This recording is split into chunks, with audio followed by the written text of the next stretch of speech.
Hello children, I am back with you with another tale from the Vedas and the Upanishads.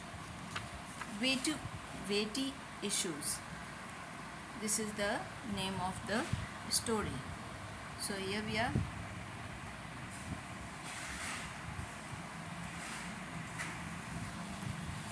The Guru Ayodh Dhumya called out to one of his students, Upmanyu, go and look after the cattle. Upmanyu immediately obeyed. तो गुरु धम्यु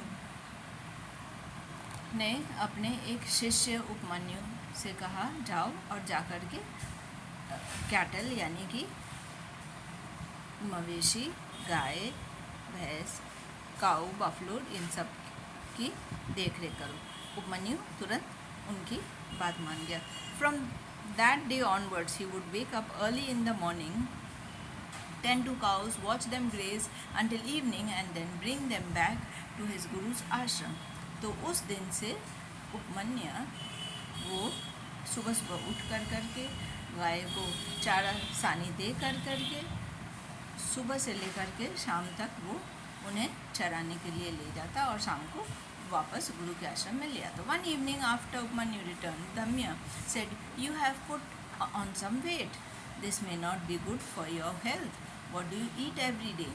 तो एक दिन जब शाम को उपमन्यु वापस आए तो गुरु ने उससे कहा, धूम्या ने, कि तुमने you have put on weight, यानी कि तुम थोड़ा सा मोटे दिख रहे हो और ये तुम्हारी सेहत के लिए अच्छा नहीं है. हर दिन क्या खाते हो? Upamanyu answered, master, I support myself with arms. Dhumya replied, a student should always offer the alms to his guru first before consuming them. तो गुरु ने उसे कहा कि उपमन्यु ने कहा कि मैं भिक्षा मांग कर के उसी से खाता हूँ. तो धूम्य जो गुरु थे उन्होंने कहा कि सबसे पहले जो भिक्षा मांगते हो तो सबसे पहले गुरु को देना चाहिए, उसके बाद खुद ही खाना चाहिए. Has anyone ever given you any advice for your improvement? क्या किसी ने आपको कुछ सलाह दी है आपकी खुद की उन्नति के लिए? How did you accept it? आपने उसका कैसे स्वीकार किया? और इसके बारे में आप लिखिए.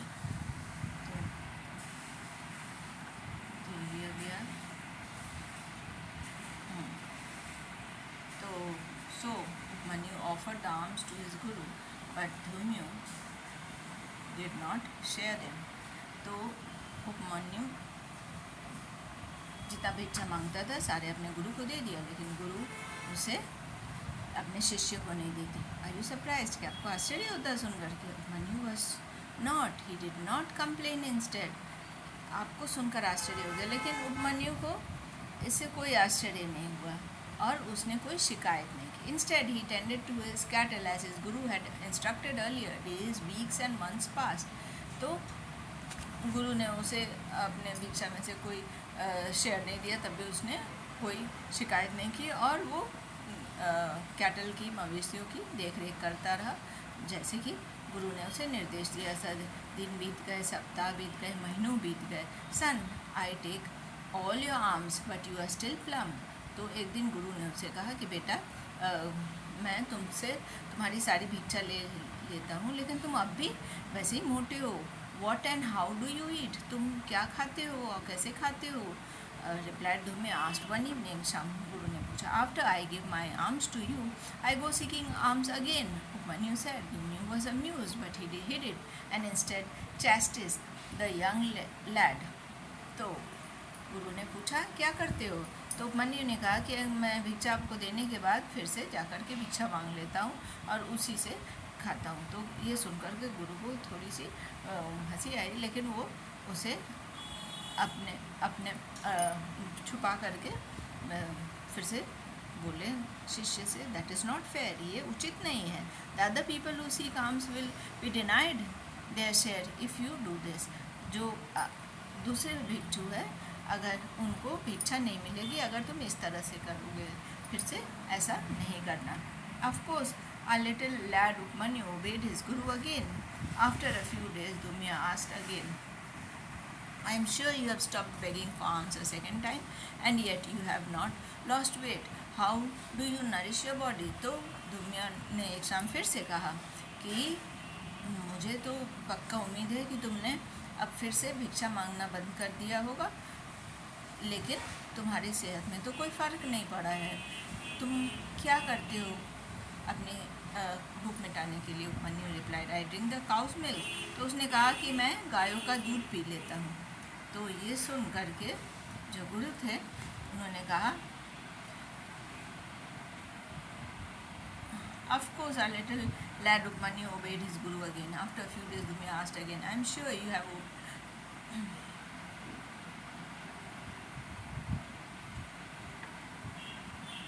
that isn't right, the cow's milk is for their calves, the guru said. तो गुरु ने कहा कि तुम गाय की दूध पी लेते हो बछड़े का के लिए, ये अन्याय है, तो ऐसा नहीं करना। Upmanyu acknowledged his words and stopped drinking milk from the cows. तो शिष्य उपमन्यु जो था वो दूध पीना बंद कर दे, लेकिन तब भी गुरु को ऐसा लगा कि जो शिष्य अभी वैसे ही मोटा है। Yet again a few days Dhumya asked, my dear child, you no longer eat from the alms you receive, nor drink milk from the cows, and yet you have not lost weight. What do you eat these days? तो गुरु ने पूछा फिर से कि बेटा तुम तो अब भिक्षा मुझे सारे दे देते हो, फिर से भिक्षा नहीं लेते हो, उसके बाद गायों का दूध भी नहीं पीते हो, तो अब तुम क्या खाते हो? क्योंकि तुम अब भी वैसे कि वैसे ही हो, बिल्कुल भी तुम्हारी सेहत, तुम दुबले नहीं हुए हो। What do you eat these days? अब तुम क्या खाते हो? When the calves suckle from their mother, their faces are covered with froth. I lick that froth and that is enough for me. तो मन्यु ने कहा कि जब बछड़े सब अपनी माँ से दूध पी लिए होते तो उनके मुंह पे जो झाग लगा रहता है, मैं वही सब पी लेता हूँ और वही मेरे लिए काफ़ी है। तो मन्यु ने ये बताया। तो ये हम देखते हैं, ये okay, this also is unjust, dear son. The calves sense your hunger and so they leave behind a lot of froth for you. तो गुरु ने कहा कि ये भी अन्याय है उन बछड़ों के लिए। तो वो उनको समझ में आता है कि तुम भूखे हो, इसीलिए ढेर सारे झाग तुम अपने मुंह पे छोड़ देते हैं। Please refrain from doing this, और तुम आपसे ऐसा भी करना बंद कर दो। Do you keep your promises to your elders, to your parents, to your teachers? Why? How does this make you feel? क्या आप अपने प्रॉमिसेस को रखते हैं, वादा निभाते हैं अपने बड़ों से के प्रति, अपने पेरेंट्स के प्रति, अपने टीचर्स के प्रति? क्यों? आपको ऐसा करने से कैसा महसूस होता है? So here we are.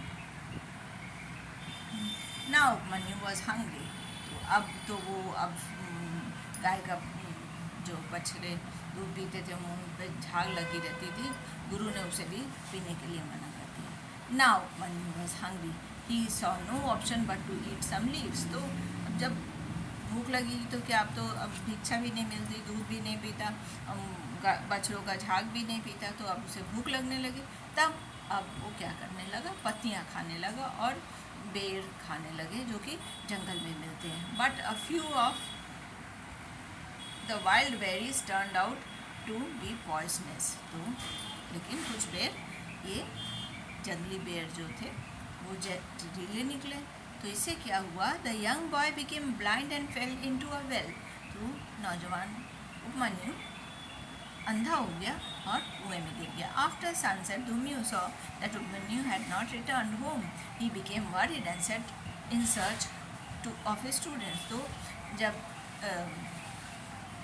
शाम हो गई तब Dhumya गुरु ने देखा कि उपमन्यु अभी तक लौटा नहीं, तो वो चिंतित हो गए और इधर उधर ढूंढने लगे। He called out many times and finally heard Upmanyu's voice from inside a well. तो कई बार उन्होंने आवाज़ लगाई उपमन्यु को और आखिरकार उसकी आवाज़ एक कुएं से मिली। I fell into the well because I became blind, said Upmanyu.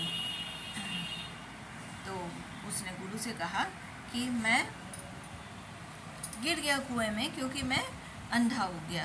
तो गुरु ने कहा, meditate and pray to Ashwini Kumars. तुम अश्वनी कुमार को ध्यान करो और उनसे प्रार्थना करो. Dhumyu replied, then they are the twin physicians of gods in heaven. They will restore your sight. वो दोनों फिजिशियंस है, यानी कि डॉक्टर है स्वर्ग के, और वो तुम्हारे नेत्र की ज्योति लौटा देंगे, ठीक कर देंगे. The twins were invoked. Upamanyu and his guru instructed. तो उपमन्यु वैसे ही किया जैसे कि गुरु ने उसे कहा था. The twins were invoked. तो इससे दोनों जो ट्विंस थे, जो अश्विनी कुमार थे, वो जागृत हो गए जब उपमन्यु ने उनको याद किया, पूजा प्रार्थना की, ध्यान किया. Upamanyu, drink this portion, they said, your eyesight will be restored. तो उन्होंने एक दवा दी और उससे कहा कि ये लो, इसे पी लो, इससे तुम्हारी नेत्र ज्योति वापस आ जाएगी. Upamanyu refuse it, saying, please offer it to my guru first. लेकिन उपमन्यु ने पीने से इनकार कर दिया. क्यों? क्योंकि उसने कहा कि पहले मेरे गुरु को दीजिए, उनका हक पहले बनता है. I have promise not to eat anything without first offering to him. तो मैंने ये निश्चय किया है, प्रण किया है कि मैं कोई भी चीज़ नहीं खाऊंगा पहले अपने गुरु को दिए बिना. To play a prank the twins said. तो उसको देखने के लिए, उसको टेस्ट करने के लिए इन अश्विनी कुमारों ने कहा, once when we offer the same portion to your guru, he drank it without offering it to his guru. तो एक बार जब हमने अपने ये दवा को तुम्हारे गुरु को दिया था, तो वो तो खुद ही पी लिए थे बिना अपने गुरु को दिए. So why bother, you can just drink it. तो इसीलिए तुम्हें क्यों इतनी चिंता करने की ज़रूरत है, तुम पी लो. But our little boy was not to be tempted even with the promise of eyesight. लेकिन ये छोटा उपमन्यु वो इस बात से नहीं माना और उसने हट कर दी कि नहीं, पहले आप मेरे गुरु को दीजिए. माई वाव is to my Guru is final, he said. तो मैंने निश्चय किया है कि मैंने प्रण किया है कि पहले मेरे गुरु को देना है, फिर मुझे खाना है.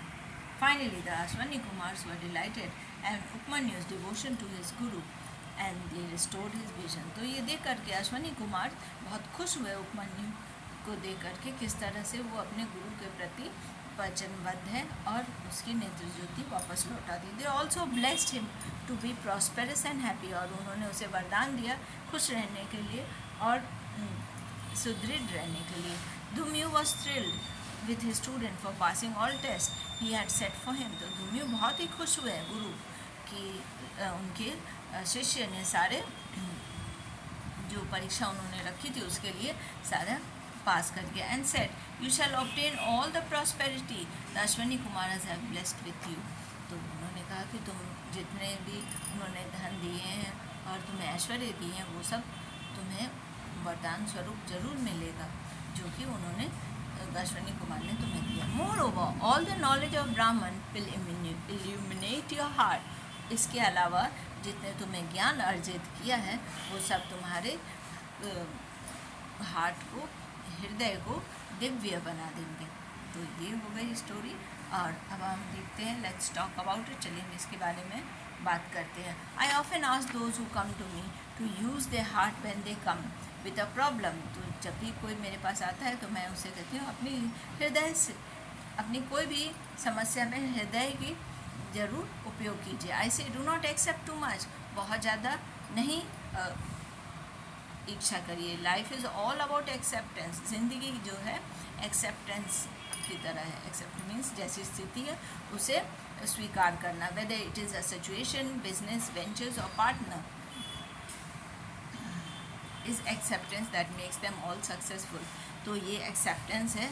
कोई भी स्थिति या फिर कोई व्यापारिक चीज़ या फिर अपने साथी, सखा, कुछ भी हो, जैसा भी है उसे एक्सेप्ट करना. वो जैसा भी है मुझे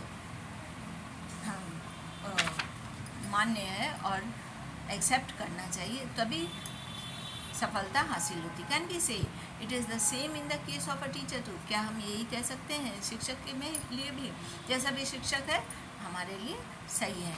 even a bacteria or virus mutates to survive in hostile atmosphere. तो एक बैक्टीरिया भी वो म्यूटेट करता है, मीन्स मल्टीप्लाई करता है, बढ़ता है हॉस्टाइल एटमॉस्फेयर, यानी कि जो एटमॉस्फेयर उसके उपयुक्त नहीं है उसमें भी वो बढ़ जाता है. So can't be. तो जब वो कर सकते हैं तो क्या हम नहीं कर सकते हैं?